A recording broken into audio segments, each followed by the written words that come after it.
Back to breakfast show. Okay, మీరు కవిత్వాలు బాగా రాస్తారు కాబట్టి మీకు ఎవరైనా ఇన్స్పిరేషన్ ఉన్నారా?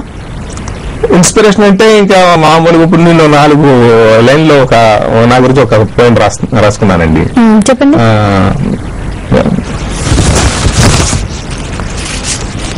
వేమన వంశస్థుణ్ణి, గురజాడ వారసుణ్ణి, శ్రీశ్రీకి శిష్యుణ్ణి, నేను వామనుడిని. వేమన వంశస్థుణ్ణి, గురజాడ వారసుణ్ణి, శ్రీశ్రీకి శిష్యుణ్ణి, నేను వామనుడిని. అంటే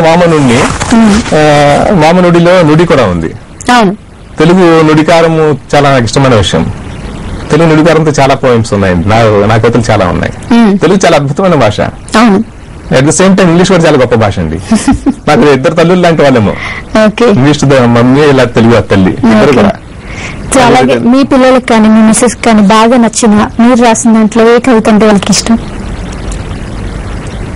మా ఆవిడకి నేను ఎప్పుడు వినిపించలేదు కానీ ఆవిడకి ఆసక్తి లేదు. మీ పిల్లలేంటో చెప్పు, నువ్వేంటో చెప్తాను అని అలాంటిది ఒక పోయం రాశాను. అదే ఆవిడకి అనుకోకుండా నేను చెప్పడమో మెరడమో జరిగింది. అదే ఆమెకు నచ్చింది. ఎందుకంటే ఎవరికైనా స్త్రీకి అంటే పిల్లల బట్టే తల్లిదండ్రుల యొక్క మంచి పిల్లలైతే మంచి పేరెంట్స్ లెక్క. ఆ విషయం బహుశా ఆవిడ ఉన్నదా ఒకే ఒక పోయిన పిల్లలు చూడగానే ఇప్పుడు ఒక మంచి ఇదిలో ఉంటే వాళ్ళు పెంచిన పద్ధతి వాళ్ళ విధానం తెలుస్తుంది మనకు. కొంతమంది ర్యాష్గా ఉంటారు, సో అప్పుడు ఏంటంటే ఇది ఉండదు, వాళ్ళు సరిగ్గా పట్టించుకోవట్లేదు. గుడ్ పేరెంట్స్, ఒక మంచి పిల్లలు మంచి పేరెంట్స్ కి గౌరవం తీసుకొచ్చేవాళ్ళు. అందువల్ల మీ పిల్లలేంటో చెప్పు, నువ్వేంటో చెప్తా. నేను ఊహించలేదు, ఆవిడకి నచ్చింది.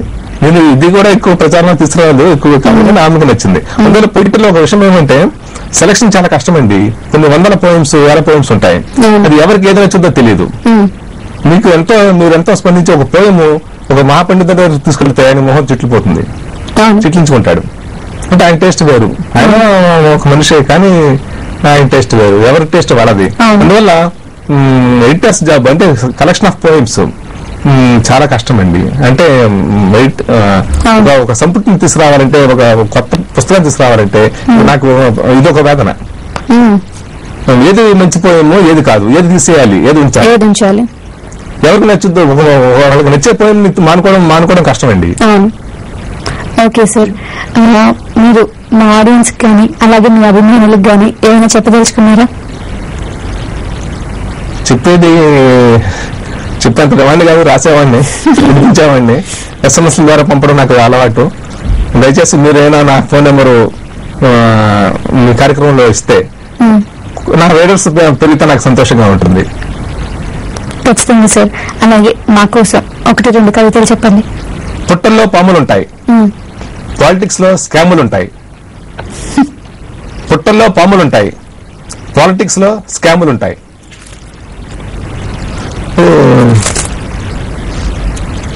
ఇంకొక పోయం అండి. రైతన్న నేతన్న కవల పిల్లలు కలిసి పుట్టకపోయినా కలిసి చేస్తున్నారు. రైతన్న నేతన్న కవల పిల్లలు కలిసి పుట్టకపోయినా కలిసి చేస్తున్నారు. ట్విన్ ట్రాజెడీస్ అండి. వీళ్ళిద్దరు చాలా సమాజాలు చాలా వృత్తిపరంగా చాలా బలహీనమైన వర్గాలు. వీళ్ళిద్దరు పరిస్థితి చాలా దయనీయమైంది. ఇది కూడా మంచి గోపి గారు కూడా బాగా మెచ్చుకున్న కవిత. అనిల్ గోపి గారు చాలా బాగా మెచ్చుకున్న కవిత ఇది. చెప్పండి. కరువు వచ్చింది, ఎందరికో నూకలు చెల్లాయి, కొందరికి బియ్యం బస్తాలు మిగిలాయి. కరువు వచ్చింది, ఎందరికో నూకలు చెల్లాయి, కొందరికి బియ్యం బస్తాలు మిగిలాయి. నూకలు చెల్లడం అంటే చచ్చిపోవడం లెక్కండి. ఇప్పుడు కరువు వచ్చినప్పుడు, తుఫాన్లు బీభత్సాలు వచ్చినప్పుడు గవర్నమెంట్ పంపిస్తూ ఉంటుంది. దాంట్లో పంపిణీ జరిగే తక్కువ అవుతుంది, బాగుపడే వాళ్ళు ఎక్కువ, నొక్కేసే వాళ్ళు ఎక్కువ ఉంటారు. కొందరికి బియ్యం బస్తాలు ఎవరో ఊరి పెత్తందారు ఇంట్లో, ప్రెసిడెంట్ గారి ఇంట్లో పెడతారు, ప్రజలకు వెళ్ళవు. వీడు 100 బస్తాలు లేకపోతే లారీ లోడ్ బస్తాలతో వీడు బాగుపడతాడు. ఎక్కడైనా అంతే. ఇప్పుడు రాజీవ్ గాంధీ గారే అన్నాడు ప్రజలకు రీచ్ అయ్యేది 16% అని, ₹16 ప్రజలకు చేరుతున్నాయని. కాంగ్రెస్ వాడే అయినా రాజీవ్ గాంధీ గారు చెప్పిన వాస్తవం అది. అలాగే ఏ కార్యక్రమం సరే తినేసేది ఎక్కువ ఉంటుంది, ప్రజలకు రీచ్ అయ్యేది తక్కువ అండి, 16%. ఇది కూడా అందువల్ల ఆ విషయం మీద రాసిన కవిత. ఇది ఒక మంచి కవిత, దీనికి కూడా మంచి అప్లాజ్ వచ్చింది. చాలా బాగున్నాయండి. అప్పారావు గారు ఇంకొక పోయం చెప్తానండి, చిన్న పోయం. అడవి దొంగలు అడవుల్లో ఉంటారు, భూమి దొంగలు ఊళ్ళోనే ఉంటారు. దొంగలు అడవులకి వెళ్ళక్కర్లేదండి, దొంగలు మన దగ్గరే ఉంటారు, మన ముందే ఉంటారు, మన భూమిని కబ్జా చేస్తుంటారు. అడవి దొంగలు అడవుల్లో ఉంటారు, భూమి దొంగలు ఊళ్ళోనే ఉంటారు. ఓకే సార్, మీ విలువైన సమయాన్ని మాకు కేటాయించి మీ వామన్ కవితల గురించి, మీ మ్యారేజ్ బ్యూరో గురించి ఇన్ని విషయాలు మాతో షేర్ చేసుకునేందుకు once again thank you very much sir. నమస్తే అండి. ఇప్పుడు వార్త చూద్దాం.